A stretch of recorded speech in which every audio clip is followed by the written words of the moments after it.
اور اس میں اس رات میں کیا ہوتا ہے؟ حضرت فرماتے ہیں فیہا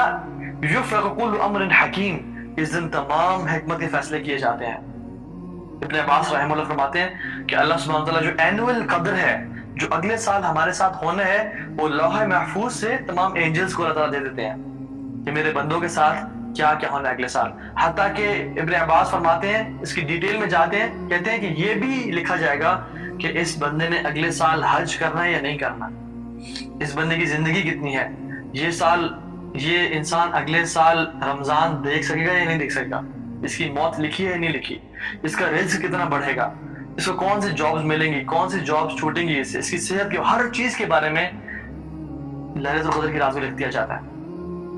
That is the reason this night is so important کہ ہم اپنے رب کو دعا کر کے، کیونکہ دعا ہی تقدیر بدل سکتی ہے، اور اللہ سبحانہ تعالیٰ کو پسند ہے کہ اس کے بندے اس سے دعا کریں اور اپنی تقدیر بہتر لکھوا لیں، جو کہ اللہ سبحانہ تعالیٰ کے پہلے سے علم میں تھا کہ میرا بندہ اس رات کو دعا کرے گا اور اس کی تقدیر بہتر ہو جائے گی۔ اللہ تعالیٰ نے پہلے لکھ دیا، لیکن ہمیں تو نہیں پتا نا، تو اس لیے ہم عبادت کر کے، سجدے کر کے، اپنے گناہوں سے توبہ مانگ کے، اپنے گناہوں پہ رو کے، اپنی نیکیوں میں کوششیں کر کے آگے بڑھ کے ہم چاہتے ہیں کہ اللہ تعالیٰ ہماری زندگی کو بھی لمبا کر دے اور خیر والی زندگی بنائے، ہمارے لیے حج بھی لکھ دے، ہمارے لیے رزق کی فراوانی کر دے، کیونکہ یہ وہ رات ہے جس میں فیہا یفرق کل امر حکیم، اس میں ہر حکمت کے فیصلے کیے جاتے ہیں ٹل نیکسٹ لیلۃ القدر۔ اور اس میں اور کیا ہوتا ہے؟ تنزل الملائکۃ والروح فیہا باذن ربہم من کل امر، اس میں صرف ملائکہ نہیں آتے بلکہ روح الامین جبریل علیہ السلام بھی اس رات میں نازل ہوتے ہیں۔ ابو ہریرہ رضی اللہ تعالی عنہ فرماتے ہیں کہ اللہ کے نبی صلی اللہ علیہ وسلم فرمایا کہ اس رات میں اتنے فرشتے نازل ہوتے ہیں جتنے اس دنیا میں راکس ہیں اور پتھر ہیں، ان سے بھی زیادہ فرشتے اس دنیا میں نازل ہوتے ہیں اس ایک رات میں۔ اب آپ امیجن کر لیں کہ اس دنیا میں کتنے راکس اور پتھر ہیں، کنکریاں دیکھ لیں، چھوٹے پتھر، بڑے پتھر، موٹے کتنے ہیں، اللہ اکبر، we cannot count it۔